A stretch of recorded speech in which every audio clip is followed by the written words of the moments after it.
ഐസയ 51:9-12. യെശയ്യാ പ്രവാചകൻ 51:9-12 വരെയുള്ള വചനമാണ് ഇന്ന് എടുക്കുന്നത്. അതിപ്രധാനമായ വചനമാണ്. പല കുടുംബങ്ങളുടെയും ഭാരങ്ങൾ അഴിയാൻ പോവുകയാണ്. ശുശ്രൂഷയിൽ വചനത്തോടുകൂടെ അമിതമായ ശക്തിയും കടന്നു വരുന്നുണ്ട്. പരിശുദ്ധാത്മാവ് ഏറ്റെടുത്തിരിക്കുകയാണ്. യെശയ്യാ 51:9 തൊട്ടുള്ള വാക്യം. യഹോവയുടെ ഭുജമേ ഉണരുക, ഉണരുക, ശക്തി ധരിച്ചുകൊള്ളുക. നമ്മൾ യഹോവയെ വിളിച്ചുണർത്തുക. യഹോവയുടെ ഭുജമേ ഉണരുക, ഉണരുക, ശക്തി ധരിച്ചുകൊള്ളുക. പൂർവ്വകാലത്തും പണ്ടത്തെ തലമുറകളിൽ എന്ന പോലെ ഉണരുക. രഹബിനെ വെട്ടി മഹാസർപ്പത്തെ കുത്തിക്കളഞ്ഞത് നീയല്ലയോ? സമുദ്രത്തെ വലിയ ആഴിയിലെ വെള്ളങ്ങളെപ്പോലെ വറ്റിച്ചു കളയും. വീണ്ടെടുക്കപ്പെട്ടവർ കടന്നു പോകേണ്ടതിന് സമുദ്രത്തിൻ്റെ ആഴത്തെ വഴിയാക്കുകയും ചെയ്ത നീയല്ലയോ? യഹോവയുടെ വിമുക്തന്മാർ ഉല്ലാസഘോഷത്തോടെ സിയോനിലേക്ക് മടങ്ങി വരും. നിത്യാനന്ദം അവരുടെ തലയിലുണ്ടായിരിക്കും. അവർ ആനന്ദവും സന്തോഷവും പ്രാപിക്കും. ദുഃഖവും ഞരക്കവും ഓടിപ്പോകും. ഞാൻ തന്നെ നിങ്ങളെ ആശ്വസിപ്പിക്കുന്നു. എന്നാൽ മരിച്ചു പോകുന്ന മർത്യനെയും പുല്ലുപോലെ ആയിത്തീരുന്ന മനുഷ്യനെയും ഭയപ്പെടുവാൻ നീ ആര്? ആകാശത്തെ വിരിച്ച് ഭൂമിയുടെ അടിസ്ഥാനങ്ങൾ ഇട്ടവനായി നിൻ്റെ സൃഷ്ടാവായ യഹോവയെ നീ മറക്കുകയും പീഡകൻ നശിപ്പിക്കാൻ ഒരുങ്ങി വരുന്നു എന്ന് വെച്ച് അവൻ്റെ ക്രോധ നിമിത്തം ദിനം പ്രതി ഇടവിടാതെ പേടിക്കുകയും ചെയ്യുന്നത്. പീഡകൻ്റെ ക്രോധം എവിടെ? ബദ്ധനായിരിക്കുന്നതിനെ വേഗത്തിൽ അഴിച്ചുവിടും. അവൻ കുണ്ടറയിൽ മരിക്കയില്ല, അവൻ്റെ ആഹാരത്തിന് മുട്ടുവരികയില്ല. തിരകൾ അലറുവാൻ തക്കവണ്ണം സമുദ്രത്തിലെ കോപിക്കുന്നതിന് നിൻ്റെ ദൈവമായ യഹോവ ഞാനാവുന്നു. സൈന്യങ്ങളുടെ യഹോവ എന്നാവുന്നു എൻ്റെ നാമം. ദൈവം നമ്മളെ തൻ്റെ ചിറകിൻ്റെ കീഴിൽ സൂക്ഷിച്ചു വച്ചിരിക്കുകയാണ്. ദൈവത്തിൻ്റെ പരിശുദ്ധാത്മ ചില സമയത്ത് പറയും, എന്നെ വിളിച്ചുണർത്ത്. ദൈവം നമ്മൾ ഭൂമിയിൽ നിന്ന് ദൈവത്തെ വിളിച്ചുണർത്തിയെങ്കിലേ ദൈവം അനങ്ങത്തുള്ളൂ. ഭൂമിയിൽ കെട്ടുന്നത് സ്വർഗത്തിൽ കെട്ടപ്പെടും, ഭൂമിയിൽ അഴിക്കുന്നത് സ്വർഗത്തിൽ അഴിക്കും. വളരെ വളരെ പ്രസക്തമാവുന്നത്. സ്വർഗത്തിൽ കെട്ടുന്നതെന്നല്ല പറഞ്ഞിരിക്കുന്നത്, ഭൂമിയിൽ ജീവിച്ചിരിക്കുന്ന നമ്മൾ ഭൂമിയിൽ കെട്ടുന്നത് സ്വർഗത്തിൽ കെട്ടപ്പെടും, ഭൂമിയിൽ അഴിക്കുന്നത് സ്വർഗത്തിൽ അഴിക്കും. ഇത് ദേവന്മാർക്കോ അല്ല അന്ധകാര ശക്തിക്കോ പിശാചിനോ ഇല്ലാത്ത ഒരു അവകാശമാണ് നമുക്ക് തന്നിരിക്കുക. പക്ഷെ നമ്മൾ ആരും ഉപയോഗിക്കുന്നില്ല, നമുക്ക് അറിഞ്ഞുകൂടാ. ഒന്നാമത് ദൈവം ചെയ്തിരിക്കുന്ന നന്മകളെ വിളിച്ചു പറഞ്ഞ് അവൻ്റെ ശക്തിയെക്കുറിച്ച് ആഹ്വാനം ചെയ്യാൻ ആളുകളില്ല. ഇപ്പോൾ ഒരു ഇലക്ഷൻ നടക്കും, എന്തുമാത്രം എത്ര മണിക്കൂർ എത്ര പൈസ ചിലവാക്കി, എത്രയെല്ലാം പൈസ ചിലവാക്കിയിട്ടാണ് അവർ ക്യാമ്പയിൻ ചെയ്യുന്നത്. മറ്റേ സൈഡിനെ അങ്ങേയറ്റം ഡിഫെയിം ചെയ്തില്ലാതാക്കി ഞാനാണ് വലുതെന്നും പറഞ്ഞവർ ഇലക്ഷന് വോട്ട് പിടിക്കുന്നത് കാണാം നമുക്ക്. എന്നാൽ സത്യദൈവം എല്ലാം സൃഷ്ടിച്ച ദൈവം അവനെ ഉണർത്താൻ പറയുമ്പം നമ്മളാരും ഉണർത്തുന്നില്ല. അതാണ് കുഴപ്പം. ഈ ദൈവത്തെ വിളിച്ചു വരുത്തേണ്ട ചുമതല നമ്മുടെ. ഭൂമിയിൽ നമ്മൾ അവനെ വിളിച്ചു വരുത്തണം. ഭൂമി നമ്മളെ ഏൽപ്പിച്ചു എന്നാണ് വചനം പറയുന്നത്. നമ്മളെ സർവശക്തനായ ദൈവം ആദ്യ ഉൽപ്പത്തി ഉണ്ടാക്കിയപ്പോഴേ ഭൂമിയും ഭൂതലവും എല്ലാം ഭരിക്കാൻ നമ്മളെ ഏൽപ്പിച്ചതാണ്. പക്ഷെ നമ്മൾ പിശാചിന് വിറ്റുകൊടുത്തു.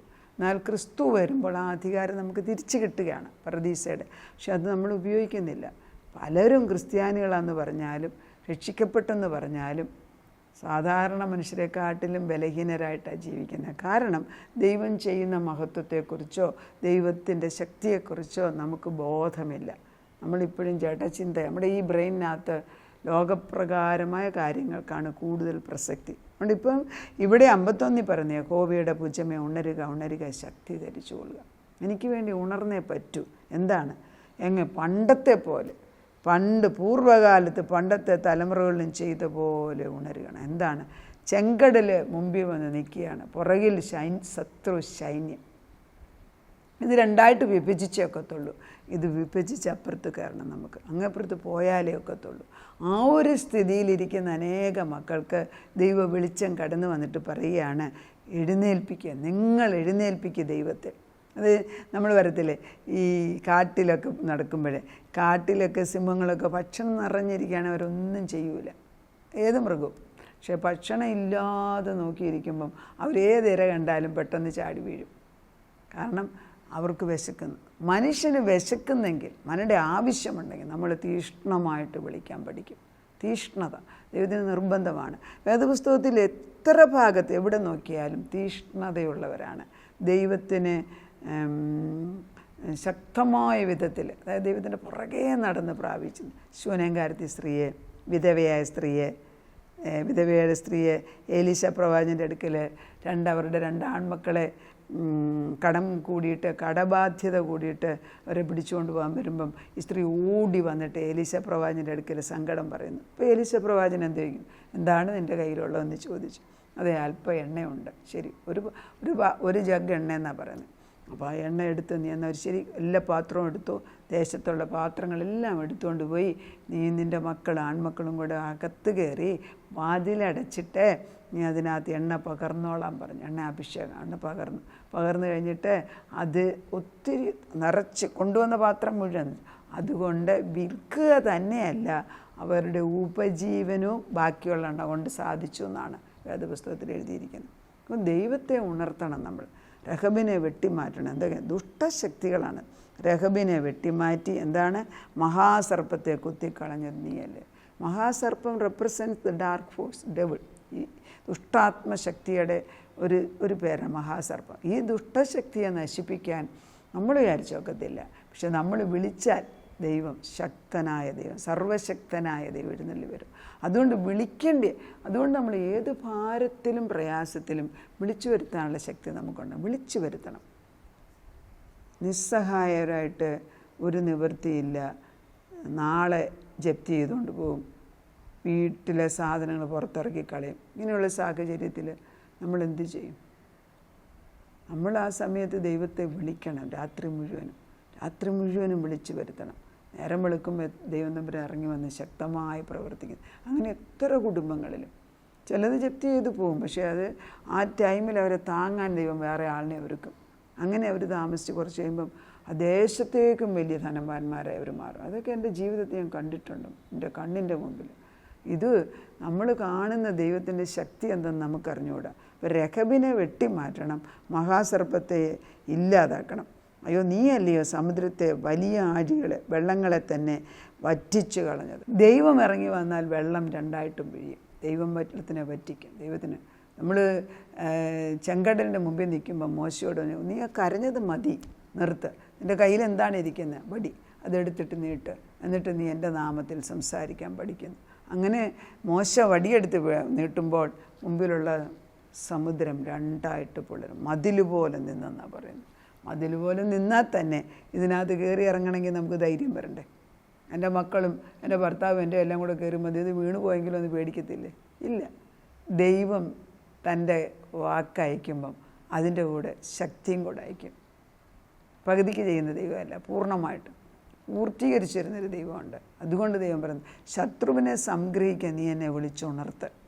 അതുകൊണ്ട് പറയുന്നത്, അതുകൊണ്ട് നീ ആഴത്തിലുള്ള വെള്ളങ്ങളെ തന്നെ വറ്റിച്ചു കളയും. വീണ്ടെടുക്കപ്പെട്ടവർ കടന്നു പോകേണ്ടതിന് സമുദ്രത്തിൻ്റെ ആഴത്തെ വഴിയാക്കുകയും ചെയ്തു. സമുദ്രം വിഭജിക്കുക തന്നെയല്ല, അത് ഉണങ്ങിയ നിലമാക്കിയിട്ട് തൻ്റെ ജനതയ്ക്ക് അതിലൂടെ കടന്നു പോകാൻ സാധിച്ചു. എന്നാൽ അതേ നിലത്തുകൂടെ തന്നെ ശത്രുക്കൾ കടന്നു വന്നപ്പോൾ മഹാസർപ്പത്തിൻ്റെ ശക്തിയൊന്നും അവിടെ നടന്നില്ല. എല്ലാം ഈ വെള്ളത്തിനകത്ത് വീണു. ഫറവോൻ്റെ രഥവും ഫറവോൻ്റെ ഡൈനാസ്റ്റി അതോടെ നിന്നുപോയി. പിന്നെ ഒരു ഫറവോൻ അവിടെ ഉണ്ടായിട്ടില്ല. അതാണ് ദൈവത്തിൻ്റെ ശക്തി. ദൈവം യഹോവ എഴുന്നള്ളുന്നു, ശത്രുക്കൾ ചിതറിപ്പോകുന്നാണ് പറയുന്നത്. അത് നമ്മൾ അനുഭവത്തിൽ പറയണം, വിളിച്ചു പറയണം. അത് നമ്മൾ കണ്ണുകൊണ്ട് അന്തരാത്മാവ് കൊണ്ട് കണ്ണുകൊണ്ട് കണ്ട് വിളിച്ചു പറയണം. യഹോവ എഴുന്നള്ളിയിരിക്കുന്നു, ശത്രുക്കൾ ചിതറിപ്പോയിരിക്കുന്നു. രഹബിനെ വെട്ടി മഹാസർപ്പത്തെ കുത്തി ഇല്ലാതാക്കിയത് എൻ്റെ ദൈവമാണ്. പറയാനുള്ള ധൈര്യം നമ്മൾ പറയണം. ആവശ്യമുള്ളത് പറയണം.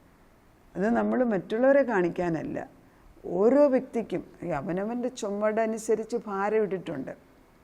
എ മെഷർ ഓഫ് ഫെയ്ത്താണ്. ഫെയ്ത്തിനൊരു ലെവലുണ്ട്. എന്നാൽ ആ ഫെയ്ത്ത് ഇമ്പ്രൂവ് ചെയ്യാൻ അതിനെ വളർത്തിയെടുക്കാൻ അതിന് തക്കതായ ഭാരം അപ്പുറത്ത് വെച്ചിട്ടുണ്ടെന്ന് ഓർക്കണം. ഒരു കുരിശ് കൂടാതെ ഒരു ഉയർപ്പില്ല, ഉണ്ടോ? ഇല്ല. അതുകൊണ്ട് അർത്ഥമുണ്ട്, ദിനം പ്രതി എൻ്റെ കുരിശെടുത്തുകൊണ്ട് നടക്കുകയും. അന്നുള്ള കുരിശ്, വലിയ കുരിശ് അപ്പച്ചൻ ഏറ്റെടുത്തു, പിന്നെ ചെറുതേ ഉള്ളൂ. അത് നമ്മൾ മാറി. യഥാർത്ഥത്തിൽ നമ്മൾക്കൊരാളെ സ്നേഹമുണ്ടെങ്കിൽ അവരുടെ ഭാരത്തിന് നമ്മൾ ഇറങ്ങിത്തിരിക്കത്തില്ല. അതൊരു ഭാരമായിട്ട് നമ്മൾ പറയത്തുപോലുമില്ല. നമ്മുടെ സ്വന്തം മക്കളുടെ ആവശ്യത്തിന് എത്ര പൈസ ചിലവാക്കിയാൽ നമ്മളത് വലുതായിട്ട് പറയത്തില്ല. എന്നാൽ അതേ കാര്യം വേറൊരാൾക്ക് വേണ്ടി ചെയ്യണമെങ്കിലും അതൊരു 10 രൂപയാണെങ്കിലും നമ്മളത് വലുതായിട്ട് പറയും. മനുഷ്യൻ്റെ സ്വഭാവം. എന്നാൽ പിന്നെ ദൈവത്തിൻ്റെ അടുക്കലോട്ട് കടന്നേയല്ലേ, കർത്താവിൽ നിന്ന് വാങ്ങിച്ചെടുക്കുക. അവൻ സ്വർഗ ഭണ്ഡാരം തുറന്ന് സമൃദ്ധമായി തരുന്ന ദൈവമാണ്. കർത്താവ് പറയുന്നു, യഹോവയുടെ ഭക്തന്മാർ ഉല്ലാസഘോഷത്തോടെ സിയോനിലേക്ക് മടങ്ങി വരും. നിത്യാനന്ദം അവരുടെ തലയിലുണ്ട്. അവർ ആനന്ദവും സന്തോഷവും പ്രാപിക്കും, ദുഃഖവും ഞരക്കവും ഓടിപ്പോകും. ഈ 51 തുടങ്ങുന്നത് എങ്ങനെയാണ്? നീതിയെ പിന്തുടരുന്നവർ, യഹോവയെ അന്വേഷിക്കുന്നവരുമായുള്ളവർ എൻ്റെ വാക്ക് കേൾക്കുവീൻ. കർത്താവ് വിളിക്കുക, എൻ്റെ വാക്ക് കേൾക്ക്. നിങ്ങളെ വെട്ടിയെടുത്ത പാറയിലേക്ക്, നിങ്ങളെ കുഴിച്ചെടുത്ത ഖനി ഗർഭത്തിലേക്ക് തിരിഞ്ഞു നോക്കുവിൻ. പുറകോട്ട് നോക്കാൻ എന്നാണ് പറയുന്നത് ഈ കാര്യത്തിൽ. നിങ്ങളുടെ പിതാവായ അബ്രഹാമിങ്കിലേക്കും നിങ്ങളെ പ്രസവിച്ച സാറായെങ്കിലേക്കും തിരിഞ്ഞു നോക്കുവിൻ. അപ്പം നമ്മൾ നമ്മുടെ റൂട്ട് കണ്ടുപിടിക്കണം. നമ്മൾ എവിടുന്നാണ് വരുന്നത്, നമ്മൾ ആരിലാണുള്ളത്. ക്രിസ്തുവിലായി കഴിയുമ്പം, പൂർണ്ണമായ ക്രിസ്തു നമ്മളിൽ വരുമ്പം അവൻ ചെയ്തതെല്ലാം നമ്മുടേതായി മാറുകയാണ്. അത് ചിന്തിച്ചിട്ടുണ്ടോ? ഇപ്പം നമ്മൾ ഈ അല്പകാലത്തിൽ കുറേ നന്മ ചെയ്യും, കുറച്ചൊക്കെ അഴുക്ക് ചെയ്യും. പക്ഷേ നമ്മൾ പൂർണ്ണമായിട്ട് ക്രിസ്തുവിലായി കഴിഞ്ഞാൽ കുറച്ച് കാര്യങ്ങൾ ചെയ്തിട്ടുള്ളെങ്കിലും പൂർണ്ണമായിട്ടും ക്രിസ്തുവിനെ സ്വീകരിച്ച് കഴിയുമ്പം അവൻ ചെയ്തതെല്ലാം നമ്മുടേതായിട്ട് കർത്താവ് ആട്രിബ്യൂട്ട് ചെയ്യും. അതെങ്ങനെയാണ്? അതായത് ഭാര്യ ഭർത്താക്കന്മാർ കല്യാണം കഴിച്ച് കഴിഞ്ഞിട്ട് ഭാര്യയ്ക്ക് ഒട്ടും പൈസ ഇല്ലാത്ത സ്ത്രീയാണ്, പക്ഷെ ഭർത്താവിന് നല്ല സമ്പത്തുള്ള മനുഷ്യനാണ്. അയാളുടെ ബാങ്കിൽ കുറേ കാശ് കിടപ്പുണ്ട്. നമുക്ക് വിചാരിക്കും 10 ലക്ഷം അല്ലെങ്കിൽ 20 ലക്ഷം രൂപ കാശ് കിടപ്പുണ്ട്. അയാൾ ആ ചെക്ക് ബുക്ക് കടിച്ച് വെച്ച് പറയും, നിനക്ക് ആവശ്യമുള്ള എടുത്തു, കാരണം ഇത് ഇന്ന് മുതൽ നിൻ്റേതും കൂടെയാണ്. അത് തന്നെയല്ലേ യേശു ചെയ്യുന്നത്? അവൻ എന്തെല്ലാം ചെയ്തിട്ടുണ്ടോ അത് നമ്മുടേതായി മാറുകയാണ്. അവൻ നമ്മളെ പരിപാലിക്കാതിരിക്കുമോ? പക്ഷെ അവൻ നമ്മുടെ മക്കളെ നോക്കാതിരിക്കുമോ? ചെയ്യും. നമ്മുടെ ഭാരം അറിയാതിരിക്കുമോ? അറിയും. അവൻ പ്രവർത്തിക്കുന്ന ദൈവമാണ്. അതുകൊണ്ടാണ് ദൈവം പറയുന്നത്, യെശയ്യാ 51 ആദ്യം തുടങ്ങുക, ഞങ്ങളുടെ പിതാക്കന്മാരുടെ പിതാവായ അബ്രഹാമിങ്കിലേക്കും നിങ്ങളെ പ്രസവിച്ച സാറായിലേക്കും തിരിഞ്ഞു നോക്കുവേൻ. ഞാൻ അവനെ ഏകനായിട്ട് വിളിച്ച് അവനെ അനുഗ്രഹിച്ച് വർദ്ധിപ്പിച്ചിരുന്നു. യഹോവ സിയോനെ ആശ്വസിപ്പിക്കുന്നു. അവൻ അതിൻ്റെ സകല ശൂന്യ സ്ഥലങ്ങളെ ആശ്വസിപ്പിച്ച് അതിൻ്റെ മരുഭൂമിയെ ഏദനെ പോലെയും അതിൻ്റെ നിർജ്ജന പ്രദേശത്തെ യഹോവയുടെ തോട്ടത്തെ പോലെയും ആക്കുന്നു. ദൈവം മരുഭൂമി ഉദ്യാനമാക്കുകയാണ്. ആനന്ദവും സന്തോഷവും സ്തോത്രവും സംഗീതവും ഘോഷവും അതിലുണ്ടാകും. എൻ്റെ ജനമേ എൻ്റെ വാക്ക് കേൾക്ക്. അതാ ദൈവം പറഞ്ഞു, എൻ്റെ വാക്ക് കേൾക്ക്. അവിടെ ഇവിടെ ഓടിയതാണ്. ഞാനെല്ലാം വേദപുസ്തക അടിസ്ഥാനത്തിലെടുത്ത് വായിക്കുകയാണ്. ഓരോ കുടുംബത്തിനും ആവശ്യമുള്ളത് റിപ്പീറ്റഡ്ലി കേൾക്കണം, പല പ്രാവശ്യം കേൾക്കണം. ഒന്നാമത്തെ ഞാനെപ്പോഴും പറയും, ഈ ആദ്യം ഇടുന്ന വിത്ത്, ഇപ്പം പയറായിരിക്കും, നമ്മൾ വിത്തിട്ട് അത് മണ്ണിനകത്തോട്ട് വീഴും, അവിടെ കിടക്കത്തേ ഉള്ളൂ. പക്ഷെ നമ്മൾ വെള്ളം ഒഴിക്കുമ്പം പെയ്യനെ അതിൻ്റെ റൂട്ട് അടിയിലോട്ട് ആദ്യം ഇറങ്ങുന്നത്. പിന്നെ നമ്മളതിന് വളവും വെള്ളവും ഇട്ട് കഴിയുമ്പോൾ അതിൻ്റെ മേളിലോട്ടുള്ള പിന്നാണ് അതിൽ ശാഖകൾ വരുന്നത്. അതുപോലെ തന്നെയാണ്, ഒരു പ്രാവശ്യം കേട്ടതുകൊണ്ട് കിളുക്കുന്നില്ല, പല പ്രാവശ്യം കേട്ട് വൃക്ഷമാക്കി ഫലമാക്കണം. ഇത് നമുക്ക് നമ്മുടെ കുടുംബത്തിനും നമ്മുടെ തലമുറകൾക്കും ദൈവം എഴുന്നള്ളി വരുന്ന ദിവസമാക്കി പ്രഖ്യാപിക്കുന്നു. കർത്താവിനെ നമ്മൾ ഓർപ്പിച്ച് കഴിഞ്ഞു, അവൻ പ്രവർത്തിക്കട്ടെ. യഹോവ എഴുന്നള്ളിയിരിക്കുന്നു, ശത്രുക്കൾ ചിതറിപ്പോയിരിക്കുന്നു, പുതുവഴി തുറന്നു തന്നിരിക്കുന്നു, മുൻപോട്ട് പോവുക. നമുക്ക് പ്രാർത്ഥിക്കാം. രഹബിനെ വെട്ടി മഹാസർപ്പത്തെ കൂത്തിക്കളഞ്ഞവൻ നീ അല്ലയോ? ഞങ്ങൾക്കൊരു പ്രാഗൽഭ്യമുണ്ട് നിന്നിൽ. നിൻ്റെ പേരാണ് ഞങ്ങൾ ഉപയോഗിക്കുന്നത്, ജീസസ്, മേലായ നാമം. Every tongue will confess the Jesus Christ is Lord. Every tongue will confess Jesus Christ is Lord. Every നീ ഷാൽ ബൗ ബിഫോർ യു. എല്ലാ മുഴങ്കാലും നിൻ്റെ മുമ്പിൽ മടങ്ങട്ടെ അപ്പച്ച.